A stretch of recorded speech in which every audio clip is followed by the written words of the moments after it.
Jean-Philippe Côté, je suis inspecteur santé-sécurité au travail pour l'Office national des forêts.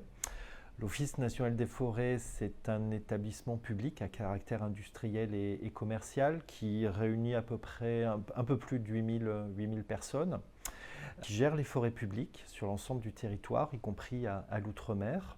L'ONF assure c'est sa particularité, une gestion multifonctionnelle de la forêt. Qu'est-ce que ça veut dire? Ça veut dire concilier à la fois des enjeux économiques, produire du bois, et des enjeux environnementaux, protéger les écosystèmes forestiers.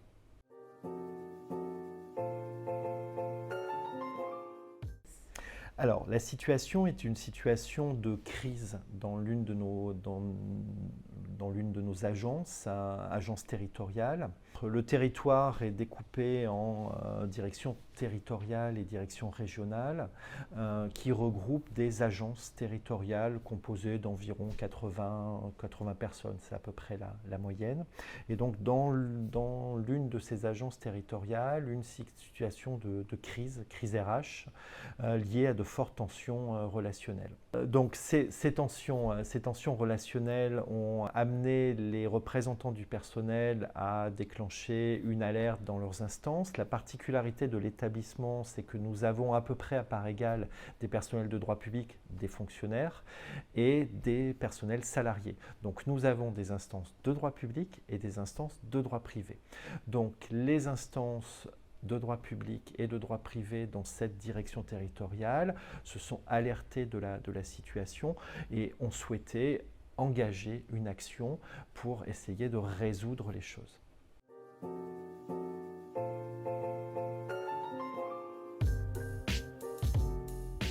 Alors, plusieurs options se posaient. La première, engager une mission d'expertise, donc prendre un consultant pour réaliser la démarche d'enquête et proposer des solutions.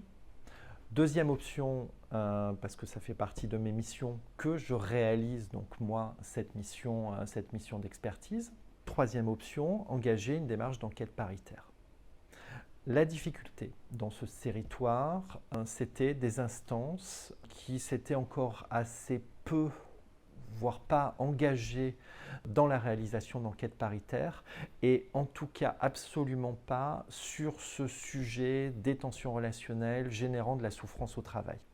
J'ai donc proposé aux instances de s'engager sur une option intermédiaire, c'est-à-dire qu'ils partent en enquête interne, de façon à s'approprier la démarche, et ça me semble essentiel, et on l'a vu par la suite dans la réussite de la démarche et dans l'acceptation des propositions. Ils n'étaient pas prêts, ils n'avaient pas l'expérience pour réaliser cette enquête. Il m'était difficile, moi, en termes de temps, de pouvoir les accompagner sur l'ensemble de la démarche.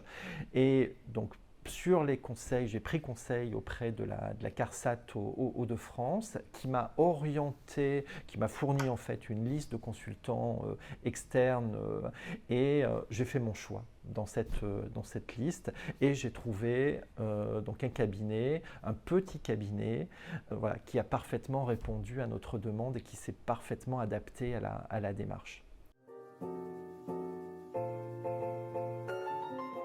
Son apport, je le positionnerai au niveau de 3 dimensions. Ils ont apporté une première dimension en formation-action pour cette délégation d'enquête paritaire, une dimension aussi autour de l'intervention, de l'accompagnement en intervention, et puis une dimension importante dans le cadre du dialogue social.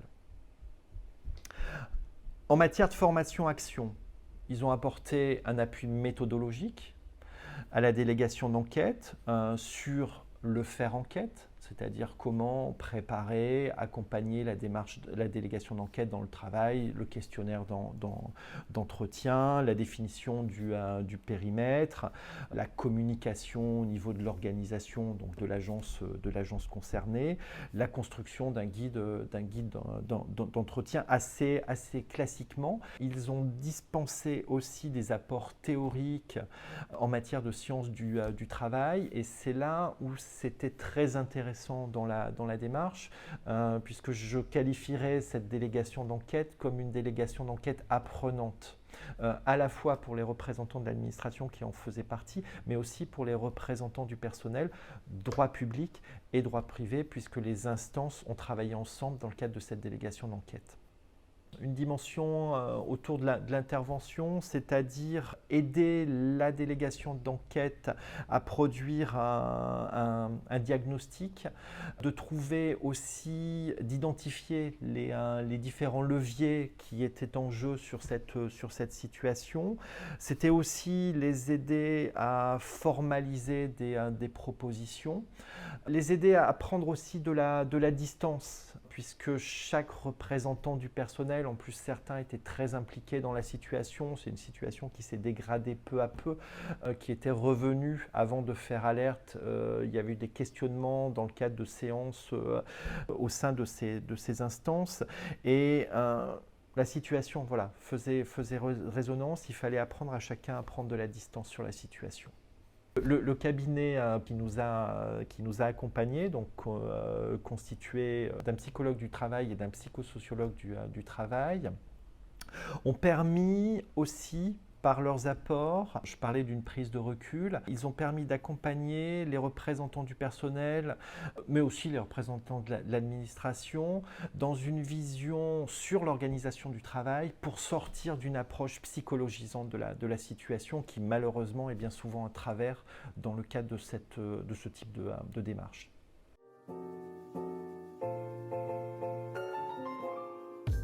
Le cabinet nous a vraiment proposé un accompagnement très individualisé qui correspondait vraiment à notre besoin. Voilà, c'est une démarche intermédiaire en fait, c'est-à-dire que voilà, c'est quelque chose en tout cas que moi je reproposerai à d'autres territoires sur des situations similaires. Cette démarche d'enquête que je qualifie d'apprenante, accompagnée par un cabinet, et là c'est plus accompagné par deux sachants qui ont su s'adapter à la fois aux hommes, les membres de la délégation d'enquête, et aussi à la structure, à l'organisation.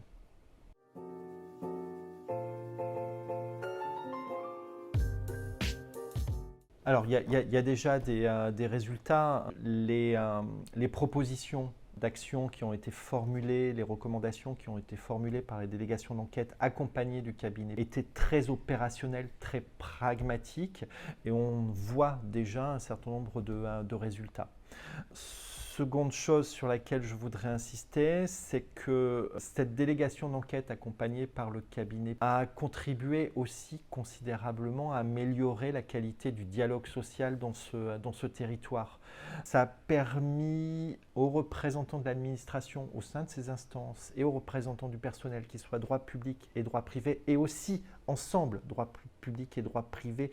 Les représentants du personnel n'ont pas toujours l'habitude de travailler ensemble. Et bien là, ça leur a permis de faire équipe.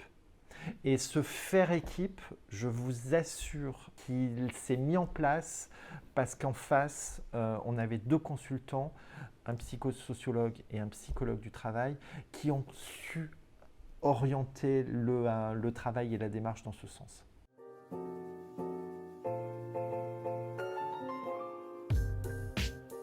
Aujourd'hui, je suis vraiment un défenseur de cette position intermédiaire, c'est-à-dire de ne pas donner les clés à un cabinet pour réaliser une expertise, au contraire de laisser les instances s'approprier, mais de les aider à réaliser la démarche avec l'appui d'un cabinet extérieur, donc avec l'appui de sachants.